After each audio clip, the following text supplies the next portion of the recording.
राष्ट्रवादी काँग्रेस शरदचंद्र पवार पक्षाचे राष्ट्रीय सरचिटणीस आमदार डॉक्टर जितेंद्र आव्हाड यांच्या आदेशाने तथा जिल्हा अध्यक्ष मनोज प्रधान यांच्या मार्गदर्शनानुसार महिला अध्यक्ष मनीषा भगत यांच्या नेतृत्वाखाली तथा ऋतताई आव्हाड यांच्या उपस्थितीत केंद्र सरकारच्या आर्थिक धोरणांचा निषेध करण्यासाठी लाटणे मोर्चा काढण्यात आला.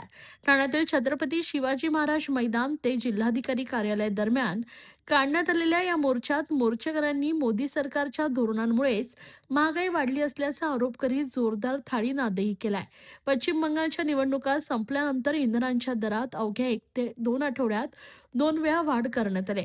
मोदी सरकारनं ही दरवाढ आपल्या भांडवलदार मित्रांसाठी केली असल्याचा आरोप करीत राष्ट्रवादी महिला काँग्रेस शरदचंद्र पवार पक्षाच्या वतीने हा मोर्चा काढण्यात आलाय. या मोर्चात बहुसंख्येनं महिला सहभागी झाल्या होत्या. मोर्चेकरी महिलांनी हातात घेतलेला पोळीपाट लाटणे थाळी चमचाचा नाद करीत जिल्हाधिकारी कार्यालय गाठले. बहुत हुई महंगाई की मार, नहीं चाहिए मोदी सरकार. तर या सरकारचं करायचं काय, खाली डोकं वर पाय, मोदी सरकार हाय हाय, जनता भरते महागाईचे बिल, मोदी करतात मेलोडीचं डील, अशा घोषणा यावेळी मोर्चेकरांनी दिल्या. आता तुम्हाला आठवते 2-3 वर्षांपूर्वी असा थाळीनाद केला होता देशवासियांनी. त्यांनी कोविड गेला का नाही ते मला माहित नाहीये, तो आर्ग्युमेंटचा विषय असू शकतो.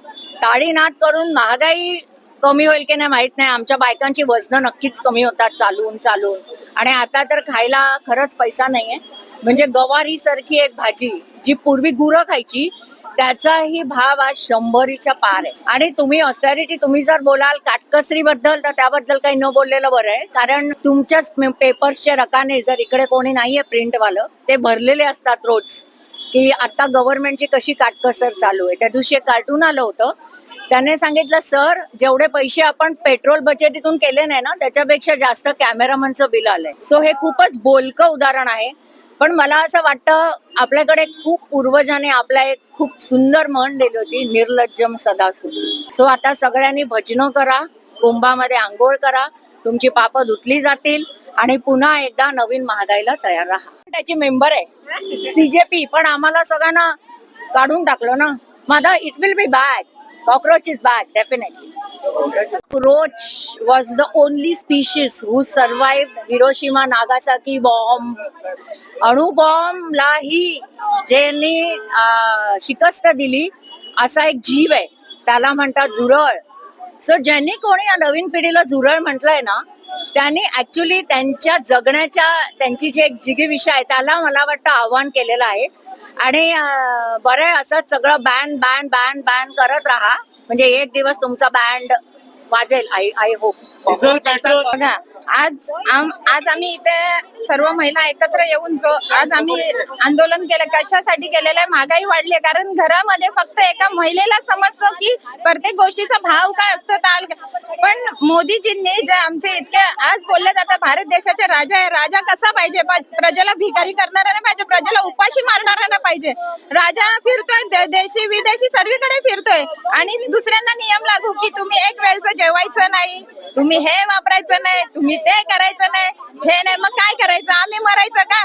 घरात आम्ही काय करायचं सगळ्या गोष्टींना? आणि आज आम्ही लाटणं घेऊन जसं आम्ही आज दाखवतोय, पण एक महिला नाही, आज इथे हजारो महिला आहेत. याच्या पुढे आम्ही आणखीन बहुसंख्येने उतरू. पण आता कुठेतरी आमच्या सर्वांचा सहनशीलतेचा अंत झालेला आहे आणि आता आम्हाला ह्या गोष्टीचा विरोध दाखवणं जरुरी आहे. आज आमचे लाडके नेते महाराष्ट्राचे आज बुलंद आवाज जसे माननीय जितेंद्रजी आव्हाड साहेब यांच्या मार्गदर्शनाने आणि ते जसं अन्याय विरोधात उभे राहतात तशीच चालना आम्हाला मिळालेली आहे. आम्ही पण अन्याय विरोधात उभे राहतो. खूप अन्याय होत चाललेला आहे. कारण आज जर आम्ही उतरलो नाही, आज महिला उतरल्या नाही तर कसं दिसणार आहे त्या सरकारला आज आम्हाला बरीच प्रश्न विचारायचे आहेत. सुरक्षितता आणि सर्व महागाई ह्या गोष्टीचे आम्हाला बरेच प्रश्न सरकारला विचारायचे आहेत. लाडकी बहीण आता संपली. लाडकी बहीण आता याच्या पुढे लाडकी बहीण नाही दिसत आहे. लाडकी बहीण नाही, लाडकी मुलगी नाहीये, कोणच नाही. हा, बेटी बचाव. मुलगी आपली सुरक्षित कुठे आहे? महागाई वाढवली आहे, मुलींना सुरक्षितता नाहीये, कोणाला काही नाहीये. कसं करणार आहेत? आज महिला इतक्या रस्त्यावर उतरल्या कशासाठी? काय गोष्टीला अंत झालाय म्हणून उतरल्यात ना. मला तर असं वाटतं, आता पहिला तर मला खूप घाबरल्यासारखं वाटतं की जेव्हा मोदीजी म्हणतात ना I am going to address the nation, तेव्हा मला असं वाटतंय की अभी धकधक हो रहा है. माहित नाही काय येऊन बोलणार आहे आणि देशाला पूर्ण ट्रॉमाटाईज करणार आहे. परत त्यांनी येऊन नेशनला ऍड्रेस केलं आणि पूर्ण नेशनला ट्रॉमाटाईज केलं. दुसरी गोष्टी लाडली बहन, बेटी बढाओ बेटी पढाओ बेटी बचाओ आणि महिला जे ते टॅग आहे ना, मला असं वाटतंय की आता जे गव्हर्नमेंट आहे स्वतःचे पॉलिटिकल एजेंडा ड्राईव्ह करण्यासाठी फक्त वापर करत आहे महिलांच्या नावाचा. विमेन रिझर्वेशन, हमारी बहन, हमारी बेटी. अरे तुम्ही मला माझं एक प्रश्नाचं उत्तर द्या.